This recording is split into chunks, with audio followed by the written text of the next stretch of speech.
जब तक मंदिर तोड़ते नहीं थे, जब तक श्रद्धा स्थानों की कत्ल नहीं करते थे, उनको संतोष नहीं होता था, उनको उसी में मजा आता था। जी 2 महीने पहले बोल रहे थे कि नीतीश बाबू आपके लिए दरवाजे बंद है, अब कैसे खुल गए दरवाजे, इस पे भी नहीं बोल रहे हैं। नमस्कार, मैं हूं धर्म कुमार और आप देख रहे हैं पूर्वैया टाइम्स। आप देखे होंगे कि बिहार के जो तेजस्वी यादव हैं वो हेलीकॉप्टर में मछली खा रहे थे। जो मुकेश सहनी है उनके साथ में मछली खा रहे थे। नवरात्रि के पहले दिन ही वो मछली खा रहे थे। इस पर जो है माननीय प्रधानमंत्री जी बहुत कुछ बोले कि वो सनातन धर्म का अपमान किए हैं, हिंदू धर्म का अपमान किए हैं। तमाम सारी बातें जब बोले हैं माननीय प्रधानमंत्री, इसी सवाल को लेकर के तेजस्वी यादव से पूछा गया कि आप माननीय प्रधानमंत्री जी आपके ऊपर ऐसा बात बोल रहे हैं कि आप मछली खाए थे नवरात्रि के दिन ही। तो इस पर जो है तेजस्वी यादव अपने उस सवाल से बचते हुए नजर आए और टालते हुए नजर आए। क्या कुछ बोल रहे थे तेजस्वी यादव, माननीय प्रधानमंत्री जी क्या बोले हैं, आप ये सुनिए। और इंडी गठबंधन के लोगों को देश के ज्यादातर लोगों की भावनाओं की कोई परवाह नहीं है। इन्हें लोगों की भावनाओं से खिलवाड़ करने में मजा आता है। ये लोग सावन में एक सजा याफ्ता, जो सजा कोर्ट ने जिसको सजा की है, जो जमानत पर है, ऐसे एक मुजरिम के घर जाके सावन के महीने में मटन बनाने का मौज ले रहे हैं। इतना ही नहीं, उसका वीडियो बना करके देश के लोगों को चिढ़ाने का काम करते हैं। कानून किसी को भी कुछ भी खाने से नहीं रोकता है और न ही मोदी रोकता है। सभी को स्वतंत्रता है कि जब मन करे वेज खाए या नॉन वेज खाए, लेकिन इन लोगों की मंशा दूसरी होती है। जब सब मुगल यहां आक्रमण करते थे ना, तो उनको सत्ता राजा को पराजित करने से संतोष नहीं होता था। जब तक मंदिर तोड़ते नहीं थे, जब तक श्रद्धा स्थानों की कत्ल नहीं करते थे, उनको संतोष नहीं होता था, उनको उसी में मजा आता था। वैसे ही सावन के महीने में वीडियो दिखाकर वो मुगल के लोगों के जमाने की जो मानसिकता है ना, उसके द्वारा वो देश के लोगों को चिढ़ाना चाहते हैं और अपनी वोट बैंक पक्की करना चाहते हैं। ये वोट बैंक के लिए ये चिढ़ाना चाहते हैं। आप किसे चिढ़ाना चाहते हैं? नवरात्र के दिनों में अपना नॉनवेज खाना, आप किस मंशा से वीडियो दिखा करके लोगों की भावनाओं को चोट पहुंचा करके किसको खुश करने का खेल कर रहे हो? मैं जानता हूं, मैं जब आज ये बोल रहा हूं, उसके बाद ये लोग पूरा गोला बारूद लेकर गालियों की बौछार मुझ पर चलाएंगे, मेरे पीछे पड़ जाएंगे।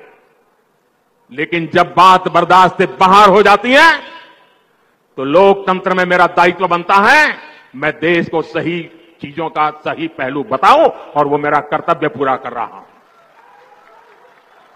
ये लोग ऐसा जानबूझकर इसलिए करते हैं ताकि इस देश की मान्यताओं पर हमला हो। ये इसलिए होता है ताकि एक बड़ा वर्ग इनके वीडियो कर देखकर चिढ़ता रहे, असहज होता रहे। समस्या इस अंदाज से है, तुष्टीकरण से आगे बढ़कर, ये इनकी मुगलिया सोच है। लेकिन ये लोग नहीं जानते, जनता जब जवाब देती है तो बड़े बड़े शाही खानदार के युवराजों को बेदखल होना पड़ा। मतलब वादा किया था, क्या पूरे हुए हैं? आप बिहार के स्पेशल पैकेज के बारे में नहीं बोल रहे, स्पेशल राज्य के दर्जे के बारे में नहीं बोल रहे, आप ये नहीं बता रहे कि कितनी नौकरियां दी, अग्निवीर योजना क्यों आप लाए, महंगाई क्यों नहीं खत्म की, बिहार में निवेश क्यों नहीं कराया, बिहार में इंडस्ट्री कारखाने क्यों नहीं लगवाए, महंगाई क्यों नहीं खत्म किया, इस पे किसानों का आय दुगुना क्यों नहीं किया, स्मार्ट सिटी का क्या हुआ, गंगा सफाई अभियान का क्या हुआ, मेक इन इंडिया का क्या हुआ, बिहार का पलायन क्यों नहीं रोका, इस पे तो नहीं बोल रहे, वो धर्म की बात कर रहे हैं। तो हम लोग तो भाई मुद्दे की बात कर रहे हैं, तो कम से कम मुद्दे पे तो बोलना चाहिए था। यही अमित शाह जी 2 महीने पहले बोल रहे थे कि नीतीश बाबू आपके लिए दरवाजे बंद है, अब कैसे खुल गए दरवाजे, इस पे भी नहीं बोल रहे हैं। तो हम लोग तो मुद्दे की बात कर रहे हैं। आज भी हम जा रहे हैं तो अपनी 17 महीने में जो उपलब्धियां हैं, हम लोगों ने जो नौकरी दी 5 लाख, हम लोगों ने जो आरक्षण बढ़ाया, हम लोगों ने जो जाति आधारित गणना कराया, हम लोगों ने जो मानदेय बढ़ाया, नियोजित शिक्षकों को हम लोगों ने जो किया, प्रमोशन रिजर्वेशन इन प्रमोशन जो रुका हुआ था उसको हम लोगों ने काम कराया, रोड सड़क पुल जो हम लोगों ने बनाया, इसके बारे में हम लोग बात कर रहे हैं।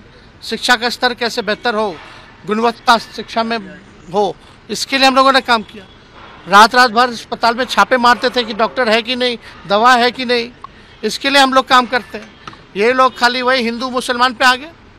और इस समय जब पर्व चल रहा हो, रामनवमी आने वाला हो, जब आपका नवरात्र चल रहा हो, कल ईद है, इस समय फिर ऐसी बातें करना, यानी भाई को भाई से नहीं लड़ाना, यही बात है कि आप तलवार बांट रहे, हम कलम बांटने की बात कर रहे, वो तलवार बांट रहे।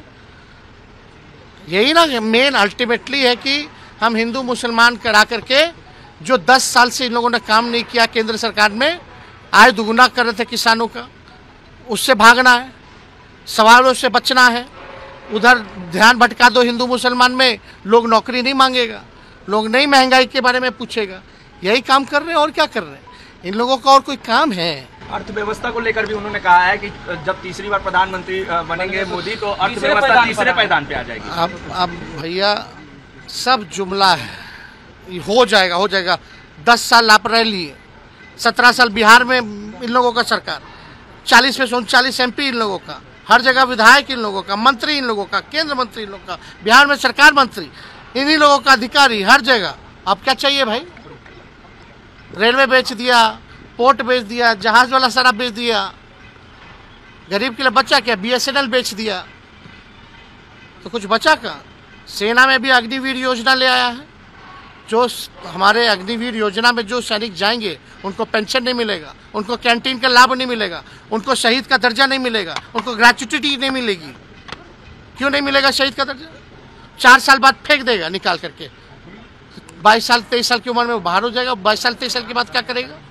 तो ये सब बातें हैं। पवन सिंह अब जो है काराकाट से निर्दलीय चुनाव लड़ेंगे। पवन सिंह हाँ भाई, मर्जी है, लोकतंत्र है, जिसको जहाँ से लड़ना है लड़े, यही तो खूबसूरती है हमारी लोकतंत्र की। लेकिन आप लोग जान रहे मुकेश जी हैं, बीजेपी वाला लोग के तो आज गले में अटक गया है। क्या गले में मछली अटक गया है? हाँ सही। सिवान को लेकर तेजस्वी जी क्या करेंगे? क्लियर नहीं हो पाया है। कौन मिर्ची भी लगा है, मिर्ची भी लगा है, मैंने तो मिर्ची नहीं लगाया। और कौन निकालेगा? कौन कांटा उन लोग के मुंह से कौन निकालेगा? वो निकलने वाला नहीं है, ऊपर से रहने वाला है। तो अभी आप सुन रहे थे माननीय प्रधानमंत्री जी का और तेजस्वी यादव का क्या कुछ बोले हैं। तो इस पर क्या आपका राय विचार है? क्या सच में सनातन धर्म का विरोधी है मतलब तेजस्वी यादव? आपका क्या सोचना है? तो आप जो है कमेंट सेक्शन में बताइएगा और मेरे वीडियो को लाइक कर दिएगा, चैनल को सब्सक्राइब जरूर कर लीजिए।